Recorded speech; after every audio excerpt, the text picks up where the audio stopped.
All right, Sam, in the next hour, I am going to flood you with business ideas. I am going to create an absolute lunchroom food fight, slinging business ideas at you. You are going to be drenched and covered with ideas. Are you prepared for this?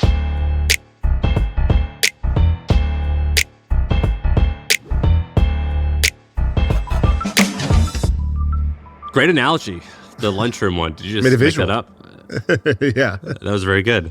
I'm ready. And by the way, all of these ideas, very half-baked, came to me, I would say 75% of them I thought of this morning because we had a guest cancel and we said, let's record anyways. And how about we do some business ideas? Let's give the people what they want. 'Tis the season of giving, and we're going to give the people what they want, which is fun business ideas. Well, the first one, you actually have a lot of intel on, right? You actually use this The thing? first one, I have some bets. I have some bets on horses, and those horses are currently paying out. And I haven't been talking too much about it, but I think it's time. So TikTok. Let's talk about TikTok. TikTok right now, if you open up your phone, do you have TikTok on your phone? No. Okay. For some of you, you might have trouble opening the app because there might just be millions of dollars jammed in the app and it's a little bit like stuck. So it might be hard to open up because there is so much money available in TikTok right now. Do you use TikTok as a user? Of course. I'm a TikTok addict. Oh, that's why I don't use it. I had it and I deleted it.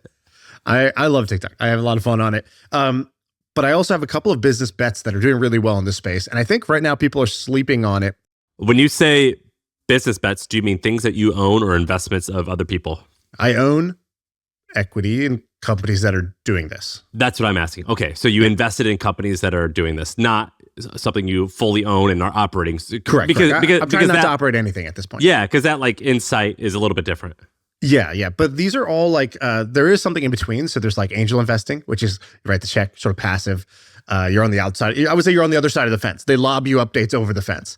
And then there's things where you own, 10, 20, 30, 40% of the company and you're active. You're more actively in the loop. You're not active day to day with your hands, right, but you're active with your ears and your mouth. All right. So anyways, right now on TikTok, TikTok today is a little bit like Facebook was maybe 2012 to 2014.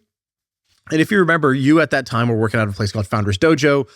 And there was a guy who used to work there named Moise Ali. And Moise Ali today is more famous because he started a brand called Native Deodorant.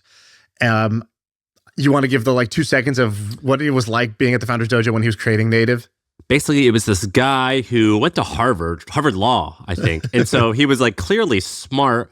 And he had a small e-com startup that he sold for $4 million or something like that. So very promising, but still he was young and he's like, what am I going to do? In the Founders Dojo, which was my little 10-person office that I shared with some other guys, he was looking for something to sell. He thought mattresses. He thought a few other things. Eventually, he landed on deodorant. And right in front of us, literally every day, he learned how to use Facebook ads. And in a very short amount of time, scaled his deodorant business from zero to just an idea to something like 30 or 40 million in revenue in literally 18 months, eventually sold it for $100 million in cash in 24 months, all right in front of us. Yeah, 2.5 years end to end, from time of start to time of exit, $100 million sold to Procter & Gamble. Okay, so why did he do that? One, he picked an interesting category, but he was doing something that not a lot of other Harvard graduate smart people were doing. And at that time on Facebook, you could get traffic for very cheap. You could get sales for very cheap. And he was able to build up a consumer base at the right place at the right time. Basically, by the way, I saw his sheet. We wrote an article on it and he sent it to me. I think he was spending $4 and each customer who we spent $4 to acquire was then spending $16 with him. I believe that was the numbers. So it was like a money-making machine. Okay, yeah, I'm not sure of the math, but it was something like that. It was sort of 4 to 1, 5 to 1, 6 to 1 payout on every dollar. Okay, so which is very hard to achieve today. Today, 1.5 is the new 4 to 1, right? So basically you put in $1, you get $1.50. Oh, that same machine used to give you $4 for every dollar. Man, those are the good old days. Well, the good old days are right now on TikTok. And so what's actually happening? So here's the breakdown of how this actually works. So you create a product of whatever type. It could be digital, could be physical. Great product. Now, I want you to look at something. Go down on our sheet. There is, on page 4, there's an infographic. And it's from a brand called Goli. You know what Goli is? It's apple cider vinegar gummies. So they just sell gummies, like gummy vitamins, but specifically ACV, apple cider vinegar, which was kind of like a health wellness trend and craze. Now, Goalie. Dude, first of all, you could put anything in a gummy, I guess. Like like it started with weed, understood. Then like I do creatine that way. Now you could do the last thing that I thought you could possibly do in a gummy, which is vinegar. Yeah. And actually, if you drink apple cider vinegar, it tastes horrible. The Goalie gummies taste great. It's like, it's apple cider vinegar without the pain. Okay, so Goalie itself was a business that grew like crazy from zero to hundreds of millions in revenue. I think they ran into financial trouble. They think they had to sell, bankruptcy, something like that. They got way ahead of their skis. The group that bought it has basically restarted it. And one of the main things that they're doing is this TikTok creator method that I'm talking about. So look at this infographic. This is a rewards program for TikTok creators. So if you're a TikTok creator, not only do you get a little kickback on what you sell, but if every month you hit a certain sales target, you can get something. So low tier, 1,500 GMV, you can get an iPad. All right, cool. 4,000 GMV, meaning you sell $4,000 worth of product. You get an iPhone. All right, let's keep going up. 15,000 in GMV, you get an all-inclusive trip to Aruba. 50,000, you get a Rolex. And more. You get the Aruba trip, the iPad, and you get the Rolex, right? They're stacking. Now let's go to the high tiers. There are people that have done $1 million. They get a condo in Miami. If you do $1 million, I think this is in a month of your GMV target. And so they're going to creators who say, hey, do you want this condo in Miami? It could be yours. So creators is one way that you can make money on TikTok. So you don't even have to do the brand or service. You could just say, I am going to sit here and figure out how the fuck to sell apple cider vinegar gummies. And dude, if you get $1 million, they give you a Lamborghini. Yeah. Oh my God. And there's people who have achieved these targets. Okay, so this is their program right now. So this is who you're competing against if you're going and trying to recruit these creators. It's like you're a Division I college basketball program and you're trying to go get McDonald's All-Americans to come play at your program. Like there are guys, it's like, oh man, there's this kid in Wichita. This guy's just a creative genius. He just sits in his bedroom and he just figures out the best hooks, the best angles. And brands are putting him on retainer, $10,000, $20,000, $30,000 a month in order to get this guy to create for them. This is what's happening right now in the creator space. How many views do the big videos have? Millions, tens of millions of views. They can get like 1 million likes on a video. So you get 1 million likes, you might have had 5 million views or 6 million views.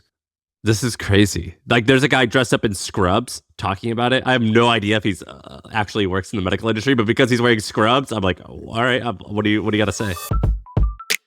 All right, my friends. So a lot of you guys who listen to this show, you listen because you want to start a company, but you're not sure what idea to choose, or you may not even have an idea. And you like our podcast, My First Million, because we've done a lot of the work for you on researching all these business ideas. Well, my friends, we've made life a lot easier for you because HubSpot, they just put together an entire list of all the resources that you can use to find a market opportunity to validate for your next business idea.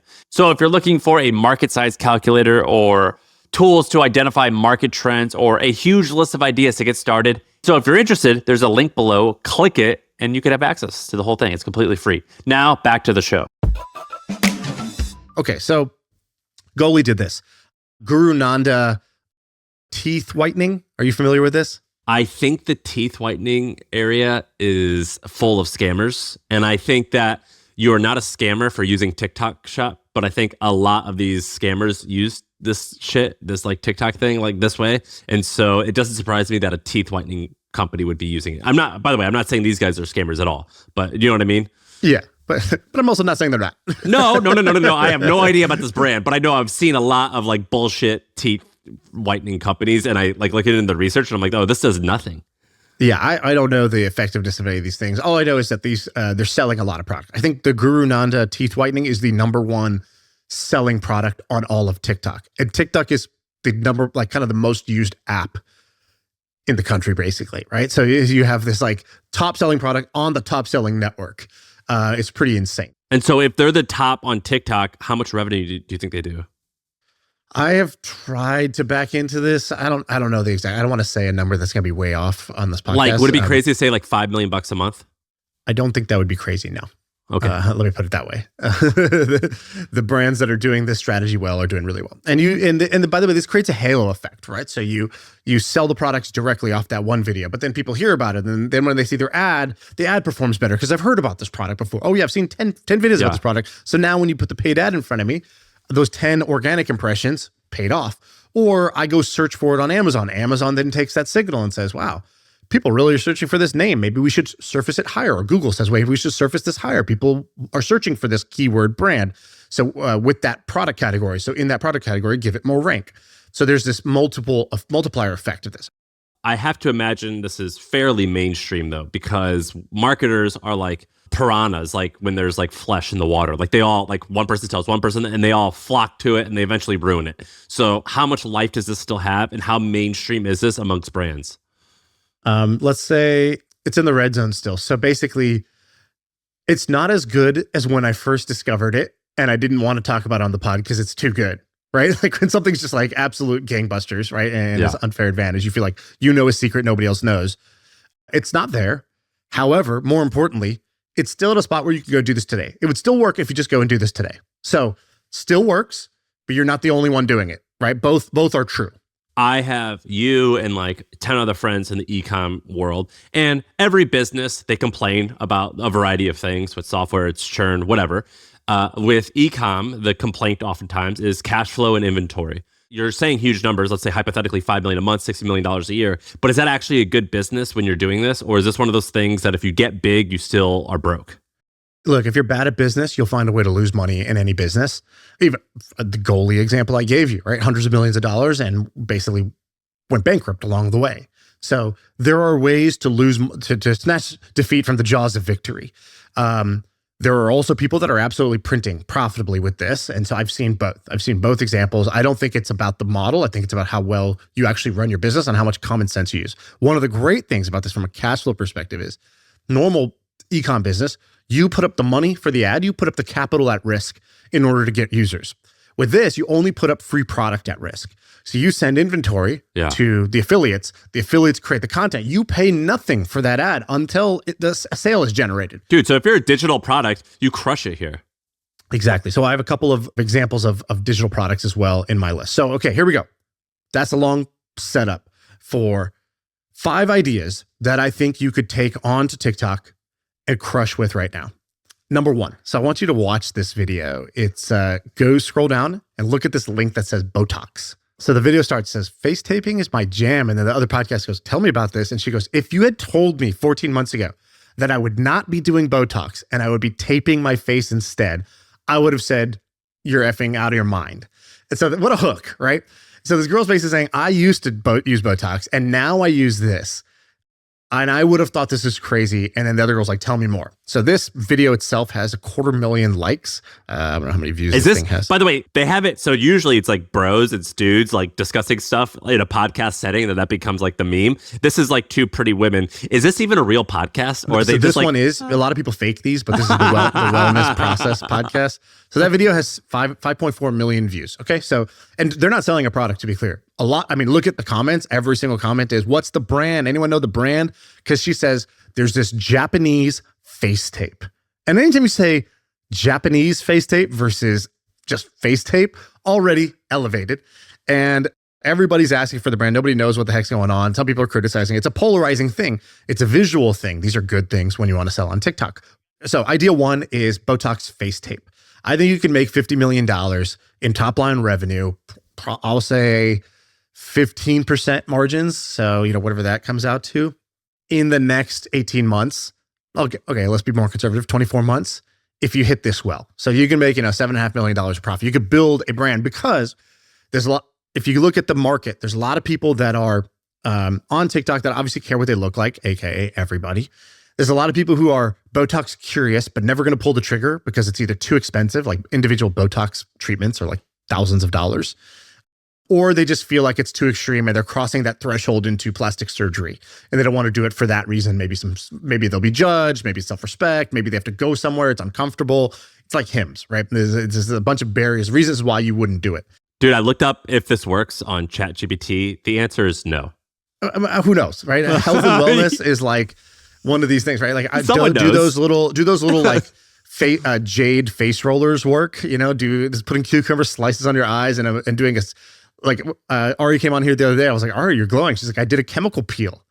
And I was like, I don't know what that is. Tell me more. There's a whole world of beauty treatments that like have some on the spectrum of effectiveness and cost. They land somewhere. All I'm saying is that I think this could work. I don't know if red light therapy is going to change your skin and your hair, but it's selling, and that's kind of my point right now. I'm not a doctor. I can't make health claims. I have a friend who is a doctor, and anyway, she does Botox for people, and she was at my house, and she had her kit with her, and she was like, "I need to like test this out," and we were like, "Did you get Botox curious?" I was like looking at her. I was like, whip that sucker out, baby. Let's do this. And so she gave me a little injection like 6 weeks ago. Where? Dude, I got in my forehead. Like I was like, I don't even know if I want to do this, but like, I'm a guinea pig. You got a needle, you got drugs. Like, I'm going to try it. I would love to hear this excuse you're about to make right now. You're like, I like science, and I just thought, I wanted to be a supportive friend of hers, and I wanted to support small businesses. What are your other reasons that you did Botox? Tell me. Let's make a list of Sam's reasons you did Botox besides I wanted to look better. Go ahead. Looking dope naked. I mean, there's like, that's the only reason why anyone does anything, right? But I got so many compliments afterwards. Did you really? Yes, I got so many compliments, and it was free. On your forehead. Someone says, "You look really young." People kept saying I looked young, and I was like, it made me self-conscious on how I used to look like. And dude, you're hooked. Have you ever? You would never do that. You're not into that, right? No, dude. Come on.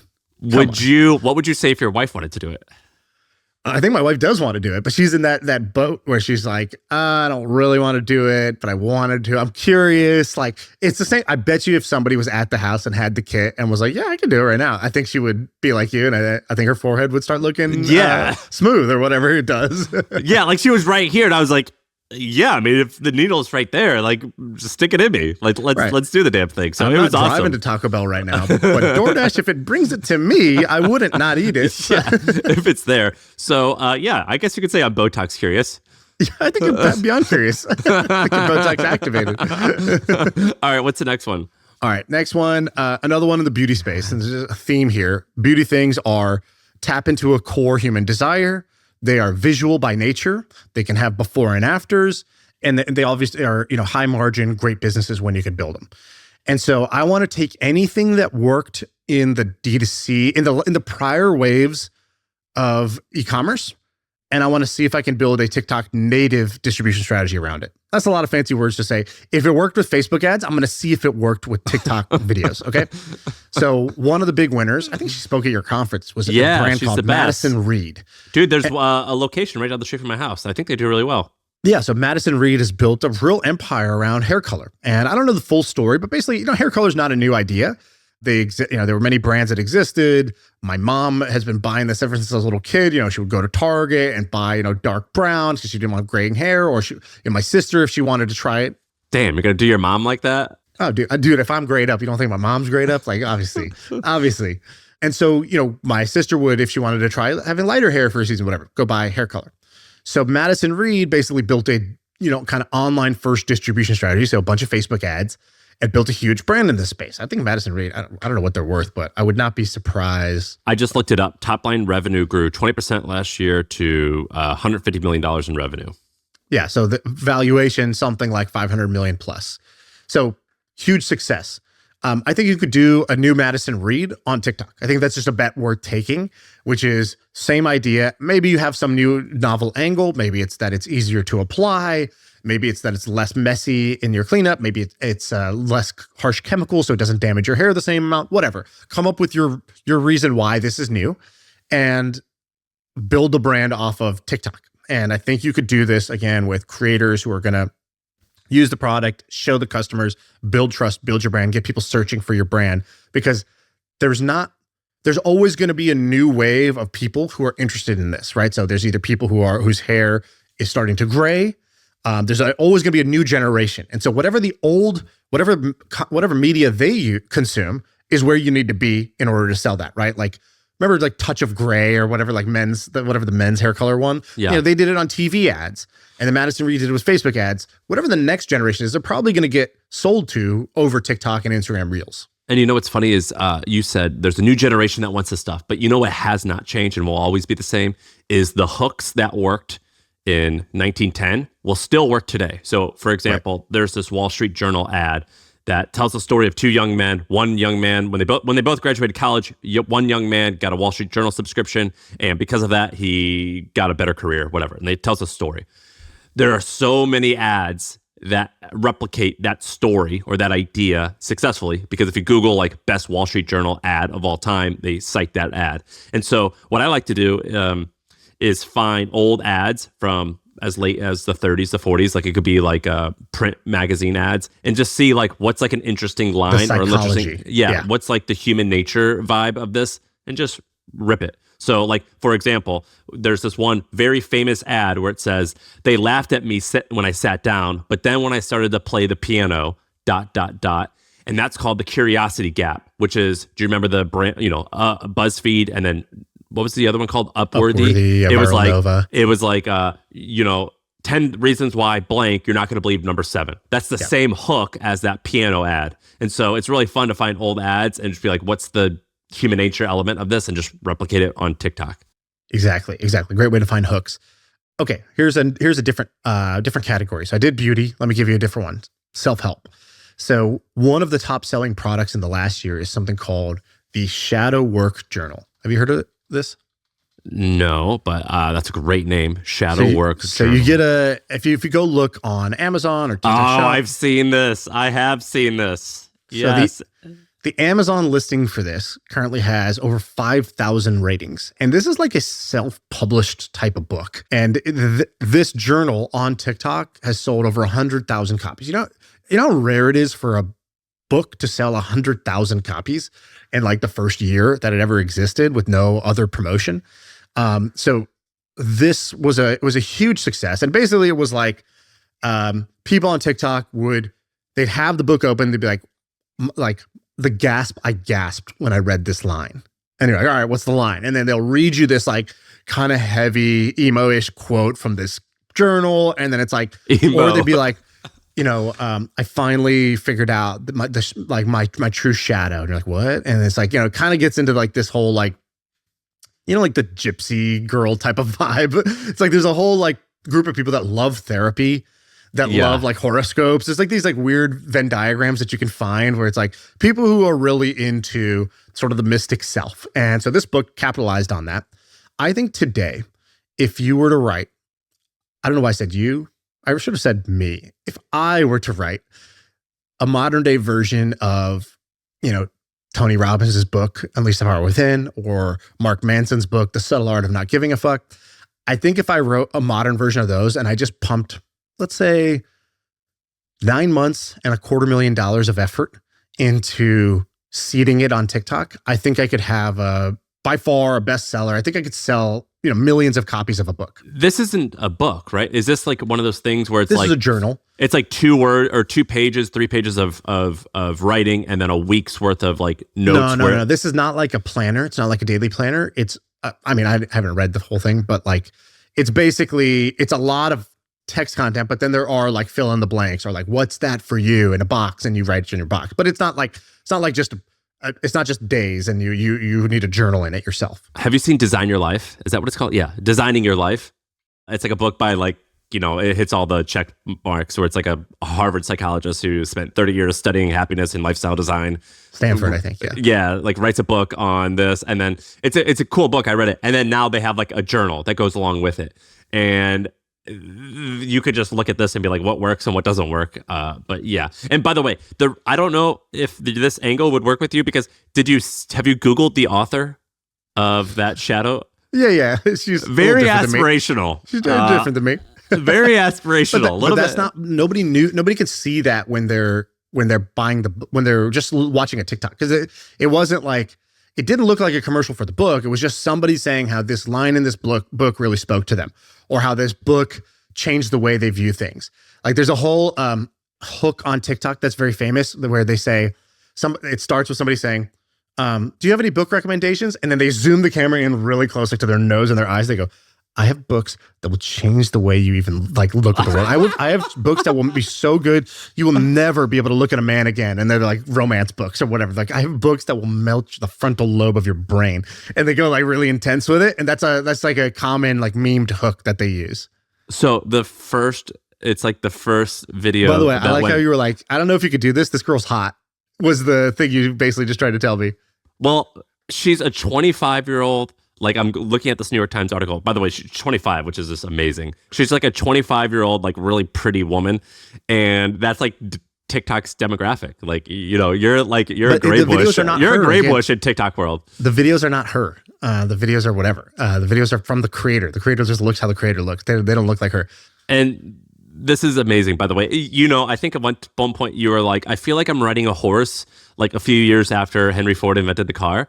It's just like you can't compete. When I see these videos and these plans, I think to myself, I can never compete in this world of e-com. This is just insane. Like the way that the way that you were describing, zooming in on someone's eyes. If I were in that meeting and trying to figure out how to do it, or in my bedroom, like at night, trying to like figure out like how do I write this script, I would have been like, this is like cringe. Like I can't do this. Do you know what I mean? Never be able to push post. Yeah, I'm like I can't. You know what I mean? It's really hard. I totally get what you mean. And I by the way, I'm not saying that these are easy to do. I don't mean to say that. I just mean that somebody's going to do these. And I think the way to think about this is, what are your attributes? So for you and me at this point, if we want to do something that's going to be successful, we have other attributes. Like, well, I could just use capital. I have a lot of capital. I could just invest in things that are already working. That's an easy way to make money. I have a good network. I have a unique network where I know a lot of people who are doing interesting things, and they will uniquely let me into something. Okay, that's cool. Maybe I have this audience from the podcast. So I have attributes. If your attributes are, I got a shit ton of time, I have nothing to lose, and I have pretty shameless with my phone, right? And I'm like 24 and I grew up TikTok. like mastering this stuff. Yeah, I just been effing around on TikTok, or I understand the metagame here better than whoever is the brand marketing manager or the head of paid acquisition for Madison Reed or whatever these things are. Then you're the one, right? Moyes, it's like, I get that I can go to Facebook ads and tinker on this all day in a way that Procter & Gamble's head of marketing is not going to do. They're going to be buying Super Bowl ads. They're not going to be sitting here in Facebook Ads Manager every day and doing that. But you get what I mean, right? Like you have different advantages than the incumbents do. And I think if your advantage is that you grew up on these networks, or you're willing to hustle with in a way that they're not, you're willing to sit there and slide into DMs and send out free product and do all this stuff, you can win. And you can win in these categories that already exist. When I was with Moyes during that, I mean, when I say with him, like he was just, we weren't like we were just acquaintances, but I would just see him on his computer and he'd be like, everyone check this out. And he would track the numbers every single day in this spreadsheet and be like, we just changed this number from a 1% to a 1.25%. And then it was like, now that 1.25, that's the standard for that day. Now we're going to add in this one new change. We're going to add a yellow or a red arrow pointing at this one thing. Boom, we just got that 1.25 to 1.4. Tomorrow we're going to do this. Like it was like a methodical, like it was basically like I would joke. I was like, dude, we're all just spreadsheet monkeys. Cause like all we're trying to do is he was just staring at the spreadsheet, turning 1.4 to like 1.6. You know what I mean? Right. Well, I think, by the way, he wasn't just like that kind of at the beginning, and now he's like, oh, he's made it, so he's different. No, he's still the same way, dude. I had a question for him about our ecom biz. I was like, hey, here's how we're keeping track of this. We're trying to use this. I don't know if I should trust this, or if I should trust Google Analytics, or if I should trust Triple Whale, or if I should trust Shopify Analytics. They're all giving me slightly different numbers. Like, how did you do it? And I just figured he'd be like, I just kept it simple. I just did this. And he did say, I just kept it simple. And I was like, oh, okay, cool. So which one did you just picked one? And he goes, no, I just kept it simple. Every day I went in and I wrote down the numbers for all the platforms every single day. Here's my sheet. And he was still doing it now. This is like 10 years later. The guy's just an economic animal. Yeah, $100 million later. And he wakes up in the morning and he sits down and he triangulates and he tracks. He goes, yeah, they never drift between more than 4%, but I just do it anyway. So I'm just like, it's kind of like almost like a daily practice, almost like a religious act he would do every day, a spiritual act he would do, like sort of an offering to the economic gods. If you're a chef at a bakery and you've worked there for 20 years, you know that if you leave the dough out for an hour versus 45 minutes before you put it in the oven, you're going to have a very minor difference because you've done that thousands of times. And that's basically like the same thing. Yeah, you know what I mean? Like you notice these very small differences. I admire his tenacity towards things. I don't think he does anything in a not tenacious way. All right, let me continue. I got two more ideas for you. Okay, so I did beauty stuff. I did a book or self-help. And by the way, that's how Mark Manson made Subtle Art of Not Giving a F, like tens of millions of copies sold. He was blogging before that and built a blog audience, and he used the blog audience to launch the book. And that was, dude, how a Tim blog Ferriss audience did it too. Seems like so old school. Like when I'm hearing this, because a blog takes 10 years and hundreds of thousands of words and potentially hundreds or thousands of posts. Dude, I've told this story before, but I'm gonna tell it again because there's a lot of new listeners. There was a time when I was building about 5 to 10 years ago, where I was building an app that we thought would be a big hit in high schools. Oh, dude, teens will love this app. So I said, well, what are we doing? We're all just 20 to 30-year-old guys sitting in this office. Let's go show this to some teens. So we went first, we stood outside of a Chipotle, and we said, free burrito if you test our app. They looked at us like we were creeps, but they took our free burritos, tested the app. So, all right, we need to get more people saying yes. Right now, only 1 out of 10 is willing to take a risk. I said, how do we just go to where they're a captive audience? They're trapped. So we went to a school. We said, hey, I'd love to come in and teach a class on business. And at the end, I'm going to tell them about our new app. Is that okay? So they said, yeah, sure. We came in. We basically got to be a substitute teacher. And I remember going up in front of the class. I think this was like a 9th or 10th grade class. And I was like, we're telling them about their app. And they're like, all right, like, we'll try it. Like, just give us the app. I was like, cool. So you just got to get the test flight. And we put a link on the, I said, can we just pull up the link? And then you guys just go to this URL, just go to this link, and then you'll get the app. And there's was the link long? Was it like Shaan.com/ It was like JKL498, whatever. I was just like, yeah, just write it down. It's just do this link. And the guy in the back just looks up, and his phone was all like cracked and whatever. He just looked at me and he just goes, links are gay. And I could tell you there was no recovering from that. And he said that, the whole class just stopped typing. They're like, yeah, he's right. Links are gay. Links are gay. That's what's like today blog. It's like if I said, hey, I'm starting a blog because I really want to use this as kind of like building my audience to promote my book I'm going to do, they'd be like, blogs are gay is what like that 9th grader would have shouted at me, just like absolutely humiliating me. Dude, but what's old is new again. It'll come back eventually. Hopefully. All right. So 2 last ideas. Candy candles. Click this link. And if you're on YouTube, you'll see this on our video screen. It's important to look at these because you're selling a visual product. So go down and see where I put candles. Just watch that video right there.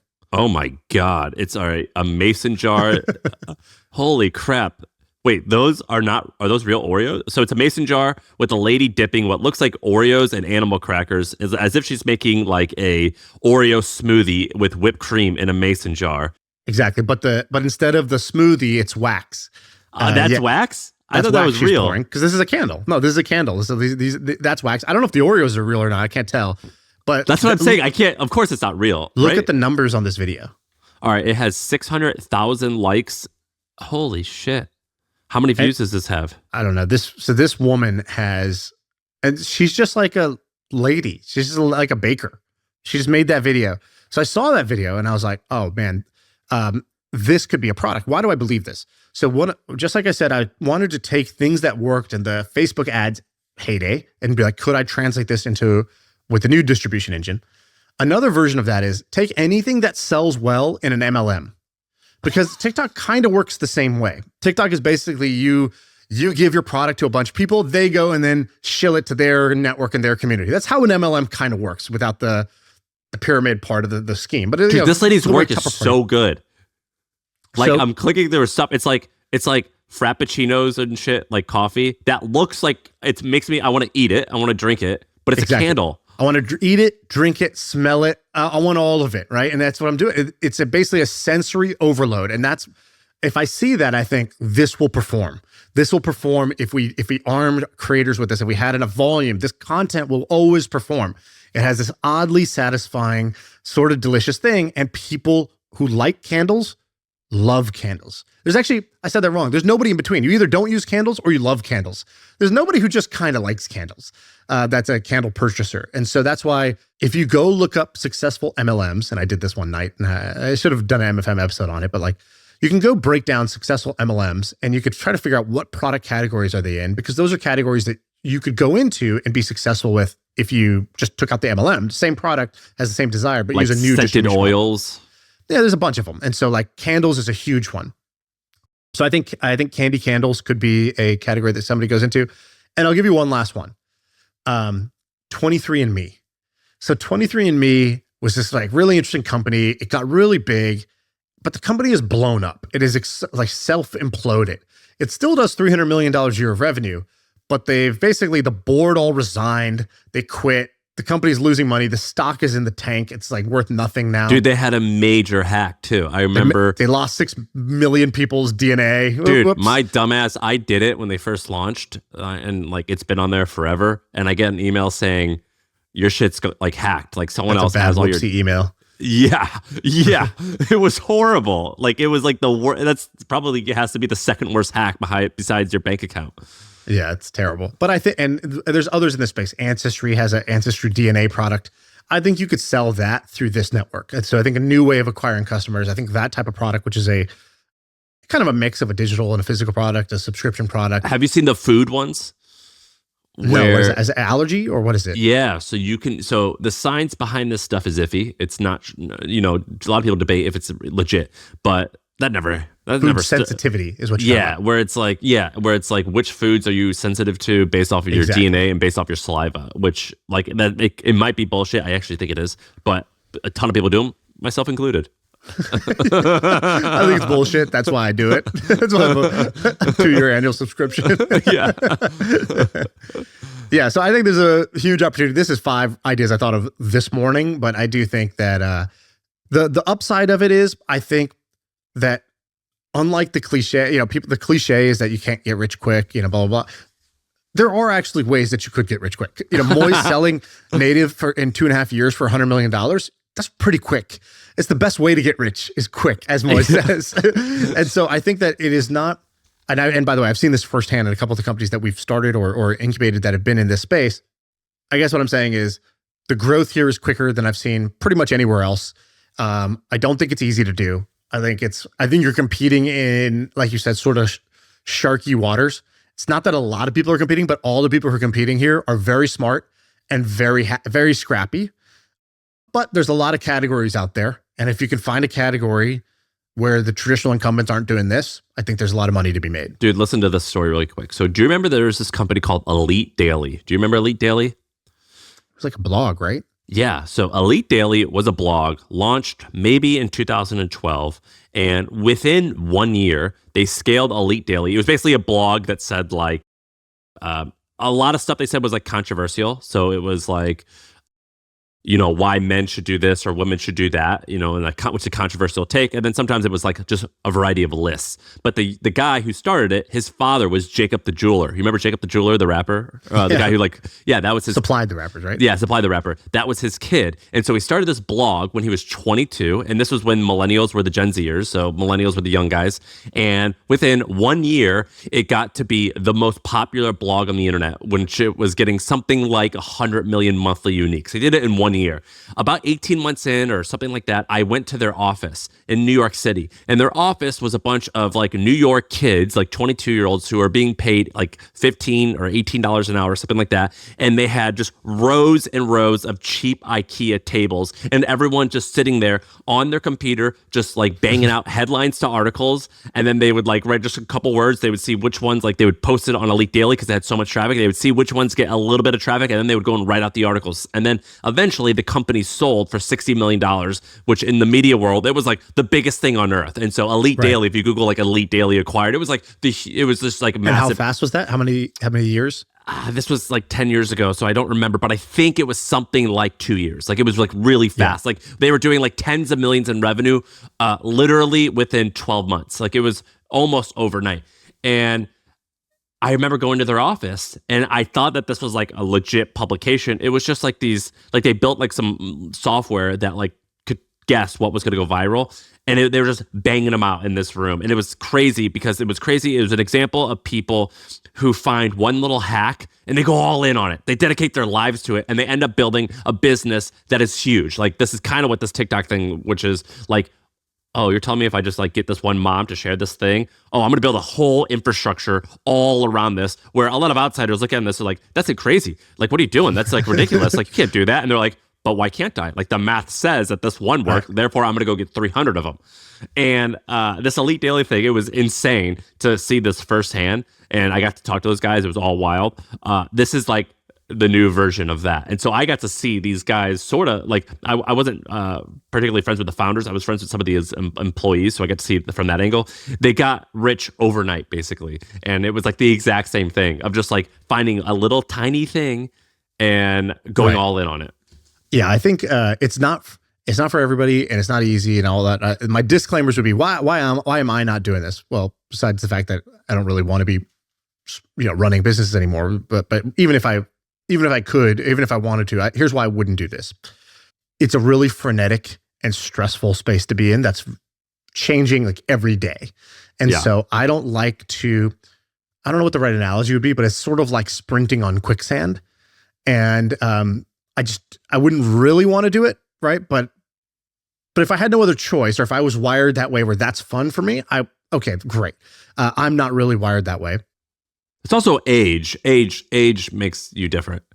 Yeah. The second thing is that most businesses, like the terminal value, the exit value is in how durable, how sustainable, how sticky is this? And by definition, this is not super sticky, super durable, super sustainable.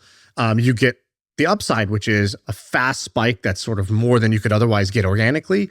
But the downside is 18 months from now, I don't know if any of this will work. You might fall off a cliff. And so I think that's the upside and the downside of this. And then also for a lot of these, it's physical products, it's e-commerce, which is just its own beast in and of itself. You have supply chains, you have fulfillment, you have inventory risk, and you have shitty margins generally. And so like I think digital products and software, even if it doesn't grow as fast, can still be a better bet to make if you're able to go there. And getting big fast is not necessarily bad as long as you have the right mindset. So for example, a lot of people don't talk about this, but Jeff Bezos, Amazon, they got huge very fast. They were also Google's biggest advertiser when Google first released advertising.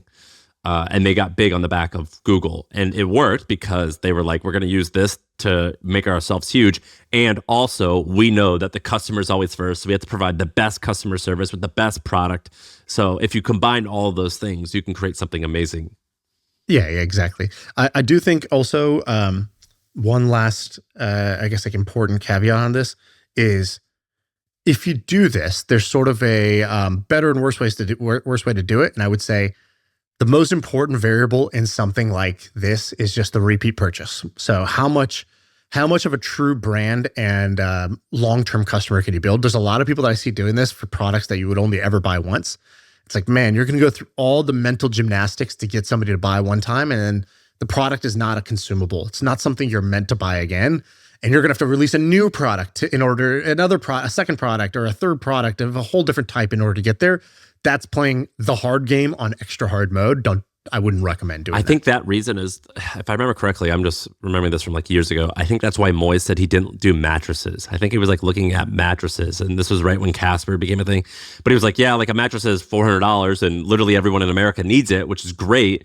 But you only buy one every 8 years. Right. So like of the products I mentioned, the Botox thing, that's a constant. Once you get on that treadmill of, sort of like face improvement, it's hard to get off. Tell me about it. Yeah, I know you're feeling the burn right now. Come a little closer to the camera. Let's take a look at that puppy. Hair color, you got to keep doing it. Candles, you burn them, they melt. You got to get another one, right? So like these are things that are consumables that have repeat purchase in them. Do we want to end there and save your last one for another one? Yeah, I had a bunch of other ideas, not in the TikTok game, but I think we got excited and used the whole episode for TikTok. So if you like this, we probably have 2 more episodes worth of just pure ideas. Go on YouTube or tweet at us and just comment on, if you're going to comment on YouTube, just be like, more ideas and tell us your favorite idea of these. All right. Thank you. That's it. That's the pod.